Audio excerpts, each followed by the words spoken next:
music for Egypt. NileFM. I think that is one of the best songs from the 1980s ever. Talk, and it's my life here on The Big Breakfast.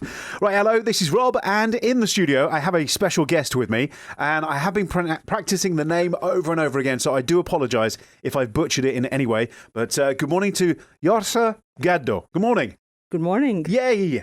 Right, you are the head of the non-formal education programs at the British Council Egypt, and you oversee, you have the overview of a wide spectrum of non-formal education programs in Egypt.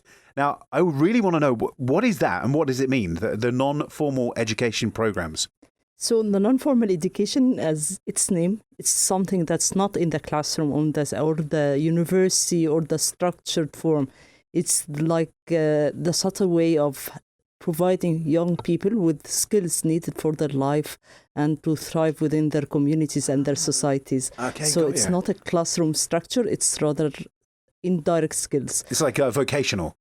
Not really as a vocational, but development skills, leadership skills, the kind of skills that we all need as interpersonal skills to thrive within our societies or our communities. Gotcha. Now, a little bit later on, in fact, in about 5 minutes' time, we are going to sit down and talk about loads of different aspects of what you do, but also what the British Council does. Sure.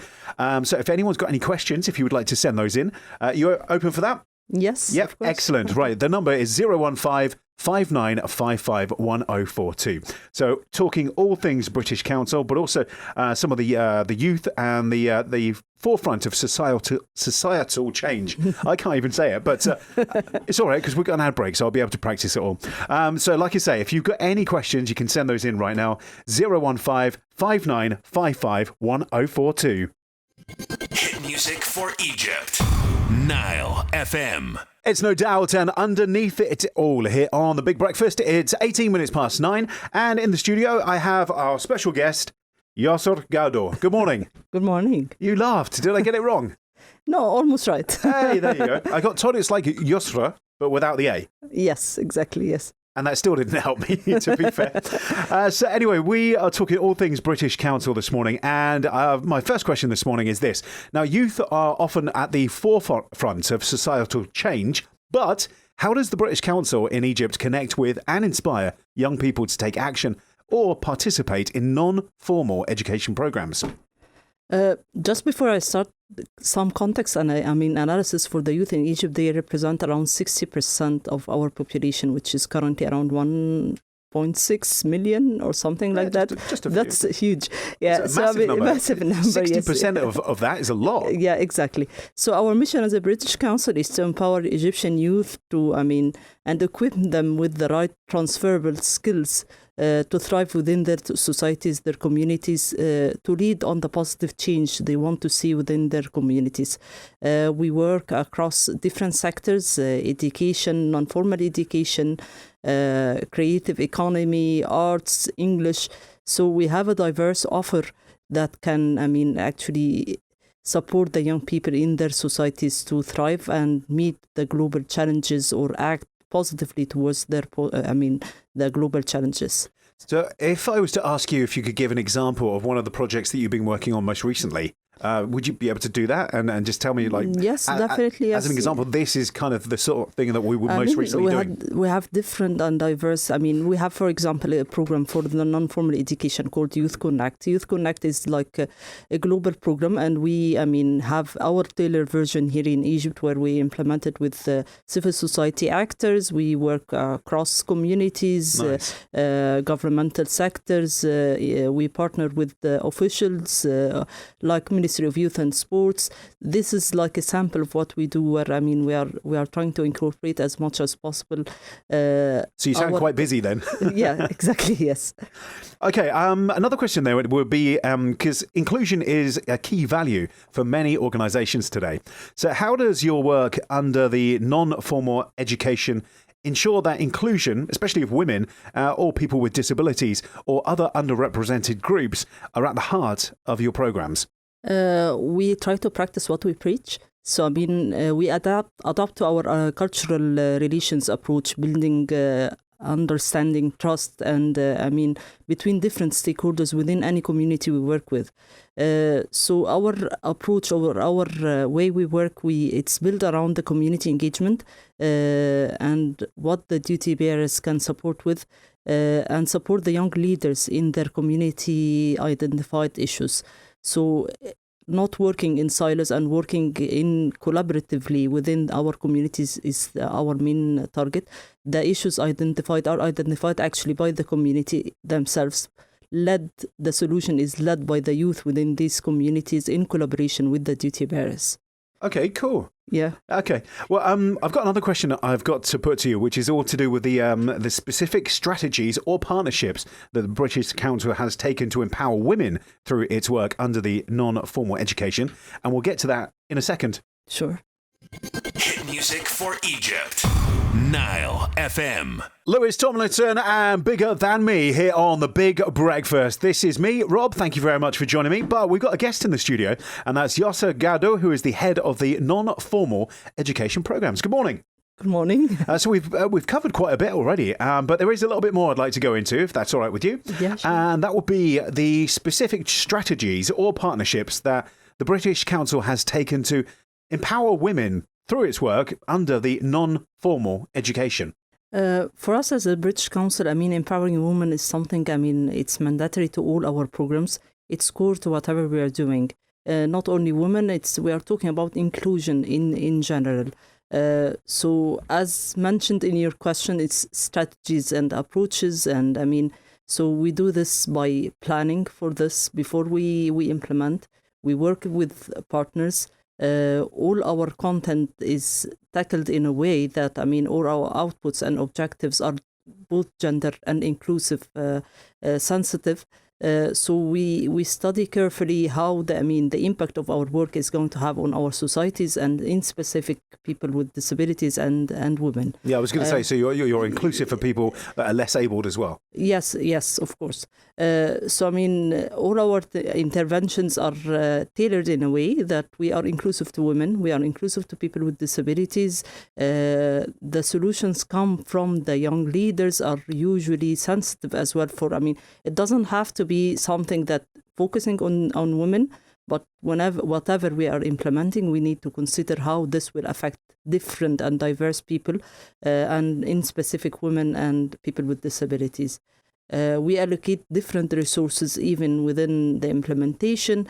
We provide technical support to young people to ensure that they tackle the issues in a sensitive way and a professional way when it comes to women and people with disabilities. Okay, so can you share some examples of the initiatives or success stories where youth have played a leading role? Yeah, definitely. Whatever we're doing, we are promoting the social leadership, which indicates that, youth are, adopting both social responsibility and intercultural dialogue. So anything they are doing it with, understanding and triangulating the relationship between their community and their action and their issues. So whatever they are doing, for example, let's say they want to work with the community, they identify the issue, it's economic issue for women within their community. We have several examples where young leaders worked with marginalized communities, with women, illiterate women, to, for example, work on waste management and produce products which can be resold again and branded and giving them skills because they're not literate. You're giving them skills in other fields so they can still continue with their life and sustain economic generation or economic power to sustain the community itself. And working across different partners within the community. It could be something similar to working with the governmental sector, private sector, whatever the means are there to support the young people to promote for the products for the for these illiterate women. It could be something working on waste management. Climate change is something big within the communities, although sometimes people would say that, climate change, people are more interested in economic factors, but how climate change is, for example, affecting... They're kind of tied in together, though, yeah, aren't they? Exactly, yes. This could be one example. Other example, I mean, I can think, I mean, at the top of my head, I mean, we had this initiative called Shamus, where they worked with illiterate women to cook, and they actually they taught them how to cook, and they rebranded the food, and actually resold it in a way. I mean, it's homemade with hygienic standards in place, and they sold this at just like your mum would make it. Yes, exactly. Home cooked food. Oh, I want some of that now. Oh, my goodness. Okay, there is another question I want to ask. We'll do that in a second, if that's all right with you. Are you okay to stick around for a bit? Yeah, sure. Excellent. And if you're listening to this and you've got a question that you'd like to put to Yosr, send it in 015 5955 1042. Let's do the weekend and dancing in the flames next. It is 9:34 right now. Hit music for Egypt. Nile FM. And Becky Hill, that is here for you here on The Big Breakfast. I am Rob, and in the studio we've got Yosr Gado, who is the head of non-formal education programs for the British Council Egypt. And we actually got a question that came through. So if you allow me. Sure. Okay, so this is from Issam. Now, he's listening online in Eastern Europe, but he's an Egyptian who does like to come back every so often. But he asked the question, he missed the part, how is it possible to join the programs that you do? But also, what are the requirements, for example, like language? But as it's non-formal, does that mean you don't get a certificate? Yeah. I mean, as part of whatever we are doing, I mean, we are working in partnership with the community actors or civil society organizations. We're working with the governmental sector. So usually to join is actually, we have like open call, and I mean, we have different approaches. One of them is like an open call where, I mean, people are encouraged to participate. We don't have like standards, what's minimum, what's maximum. Yes, it's non-academic. So I mean, like, if you want to contribute an A-level and a degree in this, it's basically you want to contribute to positive change within your community. If yes, please join us. And I mean, this kind of questions, and to make sure that you are committed to the journey, because it's not a workshop that I will take 4 days and off you go. You have all the skills you need. It's like a complete journey. It could take up to 2 years. So I mean, to develop. So I mean, yeah. So it's like support as well. It's not necessarily like a course. It's not a course. I mean, we take some skills in a course structure. However, it's the whole learning process. How to do intercultural dialogue. We organize intercultural dialogue events. We open the way or the pathway for the young people to implement the acquired skills. So it's like not planting a seed. Exactly. Yes. Like planting a seed, and then it blossoms. But then you're there to support it as it's growing. So youth actually can see them. I mean, it's not. I mean, that they are going to impose the change. They are part of the change within their community. So they are leading the change within their communities. Now, my final question is: how does the British Council address the needs of people with disabilities, ensuring that they are active participants in your initiatives? As mentioned before, it's all about inclusion. So when we talk about people with disabilities, we are not talking about, I mean, part of the community in silos. We are talking as a community, cohesive community. So we don't address them separately. This is what we are going to do with people with disability. You are part of whatever we're doing, and we are going to adjust whatever we're doing to meet your needs. Okay. If we're working with people with visually impaired, for example, how we actually adapt our content. You change the way you work to suit them. Exactly. Okay. And they are part of the whole community. So they don't work in, I mean, you'll find people with disability working with people without disabilities in addressing community issues that's related whether to them as people with disability or addressing issues related to their communities in general. You'll find, I mean, visually impaired people leading on the change within their communities along with other people without disabilities. So they are part of our community. They work as a part of our community, and we address their needs as we go according to their needs, and it differs from one type of disability to another. I love the fact that is what you're doing. Like, in fact, we were just talking off air about the fact that you go to certain areas and you teach ladies that can't necessarily read or write. Yeah. But you teach them and improve on the skills that they already have to make something out of what they do. Yeah, and exactly. I really love that idea. It's really cool. Well, thank you so much for joining us on The Big Thank you. Breakfast. If anyone wants to find out more information, you can go to the British Council's website, which is at britishcouncil.org.eg. Yosr, thank you very much for coming in. Thank you for inviting me. Have yourself a great day, all right? Thank you, and you too.